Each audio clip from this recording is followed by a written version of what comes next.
Assalamualaikum warahmatullahi wabarakatuh. Halo teman-teman semua, semoga semuanya dalam keadaan sehat walafiat ya dimanapun kalian berada. Pada kesempatan hari ini, yuk kita ngobrolin tentang kanker serviks. Sesuai dengan namanya, serviks berarti kita ngebahasnya alat reproduksi yang ada pada wanita, karena hanya wanita yang punya serviks. Masya Allah sekali ya, rahim wanita itu tempat sekecil ini bisa ditempati oleh bayi yang tumbuh berkembang bahkan sampai besarnya 4 kilo. Nanti kita jelaskan bagian-bagian otot itu seperti apa. Nah, bayangin aja ya, seperti inilah alat reproduksi yang wanita miliki. Sebelum ke pembahasan, izinkan saya untuk menjelaskan mengenai poin-poin yang mau diobrolin di kesempatan kali ini. Yang pertama, ada anatomi uterus. Nanti saya akan jelaskan sebetulnya uterus itu apa aja sih bagian-bagiannya, terus serviks itu di sebelah mana. Kemudian, apa itu kanker serviks, kenali kanker serviks, dan bagaimana pencegahannya. Nah, ini uterus. Sebentar. Kita pakai yang warna ini aja. Ini ya. Kita dari atas dulu deh. Fundus. Nah, fundus itu adalah bagian teratas dari rahim atau uterus kita sebagai wanita ya. Kemudian ini ada ovarium. Ini ovarium ya. Kalau dibelah seperti ini dalamnya. Sel-sel telur itu ada di dalam. Nah ini fimbriae. Yang ini ya, kayak bunga. Fimbriae itu untuk menarik sel telur dan mendorongnya ke tuba Fallopi. Ini ya, tuba Fallopi itu saluran yang menghubungkan ovarium dengan rahim kita. Dengan ini ya. Nah, ini si serviks ini di sini tempatnya. Serviks atau leher rahim. Kemudian ada vagina dan labium atau labia. Di kanker serviks itu adanya di sini ya. Nah, sejauh ini untuk gambarannya cukup jelas ya. Ini adalah bagian alat reproduksi yang ada pada wanita. Si sel telur kalau dibuahi dengan sel sperma nanti kan ketemunya di tuba Fallopi itu yang di sini. Yang di yang di sini nih. Nanti ketemu tuh sel telur sama sperma kalau dibuahi nanti nyampe di sini dan si sel telurnya tidak dibuahi oleh sel sperma nanti meluruh atau keluar dalam bentuk head itu ya. Lanjut sama si kanker serviks. Kanker serviks menduduki urutan keempat di dunia dan urutan kedua di Indonesia sebagai penyakit yang sering terjadi pada wanita. Kanker serviks terjadi karena adanya infeksi virus HPV, viral oncogen, yaitu E6 dan E7. HPV itu Human Papilloma Virus. Faktor lainnya seperti paparan zat mutagen adalah faktor hormonal, merokok, berganti-ganti pasangan seksual, dan kontrasepsi itu merupakan salah satu yang bisa bikin terjadinya kanker serviks. Karena penularannya itu bisa jadi dari kulit ke kulit. Contohnya yaitu ganti-ganti pasangan. Makanya hati-hati ya. Nih, pencegahannya dapat dilakukan dengan pertama, pengkajian riwayat dan pemeriksaan fisik. Untuk wanita yang mungkin rajin MCU ya atau medical check up itu bagus nih. Biasanya di medical check up juga ada pap smear. Salah satu pemeriksaannya itu untuk mendeteksi deteksi dini adanya kanker serviks ini. Pengkajian riwayat itu bisa jadi karena kita harus mengetahui juga apakah di keluarganya memang ada juga yang pernah mengalami kanker serviks. Kemudian pemeriksaan pelvis, tes pap konvensional, ada pap smear juga.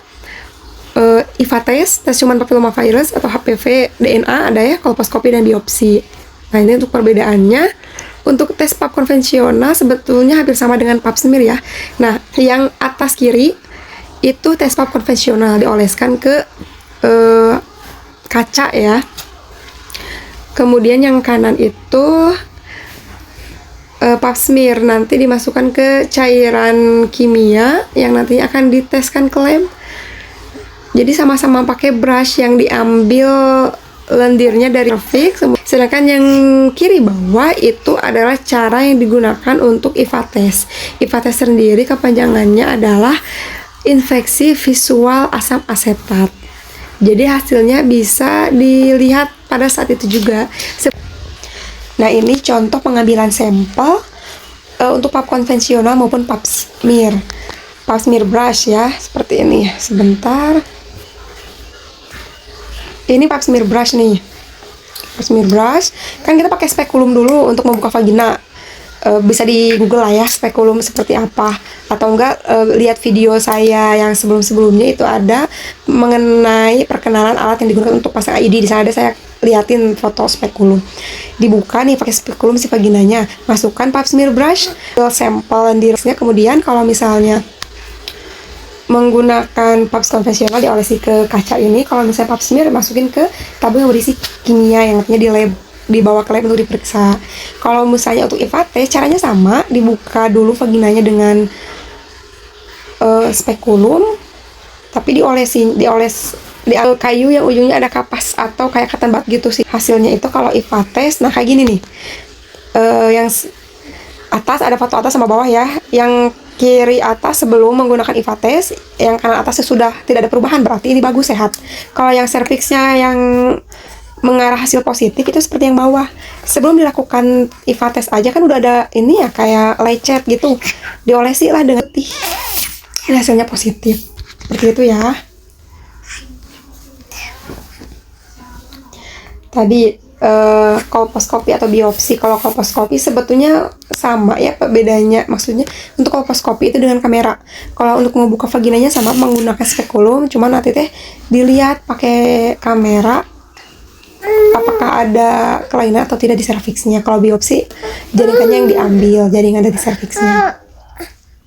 Golongan HPV yaitu HPV risiko tinggi atau disebut HPV onkogenik, yaitu utamanya tipe 16, 18, dan 3133, 45, 52, 58. HPV risiko rendah atau HPV non-onkogenik yaitu tipe 6, 11, 32, dan sebagainya. Ini sebagai info aja ya. Nah, faktor risiko yang menyebabkan perempuan terpapar HPV. Nah, ini yang perlu diperhatikan nih. Faktor resiko ini diketahuinya bukan hanya untuk wanita ya, para pria pun harus tahu ini faktor resikonya biar bisa memberitahu istrinya, anak perempuannya, atau saudara perempuannya, atau kalau lagi milih pasangan tuh harus bener. Yang pertama, menikah atau memulai aktivitas seksual pada usia muda kurang dari 20 tahun. Nah, hati-hati ya, berganti-ganti pasangan seksual. Nah, jajan di luar nih, hati-hati.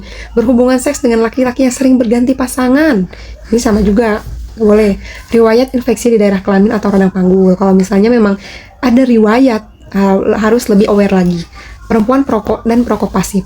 Perempuan perokok beresiko 2,5 kali lebih besar, sedangkan perokok pasif risikonya 1,4 kali lebih besar. Nah, perokok aktif nih bukan hanya dirinya sendiri ya, ngebahayain orang lain juga. Kalian kasihan kan yang nggak ngerokok juga ikut-ikutan bisa kena nih kanker serviks. Tanda-tanda si kanker serviks. Tandanya adanya pendarahan vagina yang ekstrim terutama di antara siklus menstruasi, dan pendarahan setelah menopause dapat menjadi gejala dan tanda dari kanker serviks. Perdarahan saat berhubungan seksual. Jika saat kontak atau bersentuhan ketika berhubungan seksual pada alat vital dan menimbulkan perdarahan atau bahkan mengalami keputihan berat, ini harus segera dicek ya. Apalagi ibu-ibu yang lagi pakai KB IUD, salah satu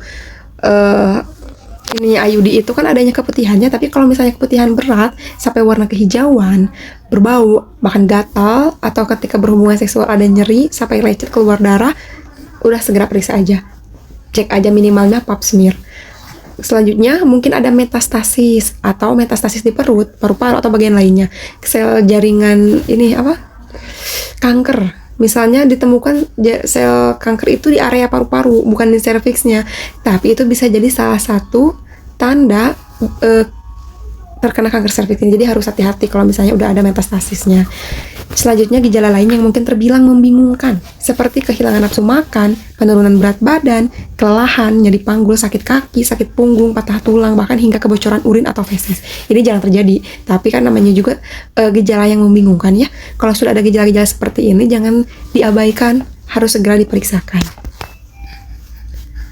Terus gimana pencegahannya? Kita harus tahu nih cara pencegahannya, karena mencegah itu kan lebih baik daripada mengobati ya. Konsumsi, vitamin A, C, E, dan kalsium. Vitamin A, C, dan E mengandung antioksidan yang melindungi sel-sel dari kerusakan akibat radikal bebas dan secara tidak langsung juga mencegah kanker serviks. Selanjutnya, konsumsi makanan yang mengandung vitamin D dan folat, atau boleh konsumsi vitamin asam folatnya juga ada ya. Makanan kaya antioksidan seperti blueberry, jeruk, paprika, cherry, salmon, dan lemak ikan. Bagus ya. Wortel mengandung beta karotin yang baik untuk mencegah pertumbuhan kanker serviks.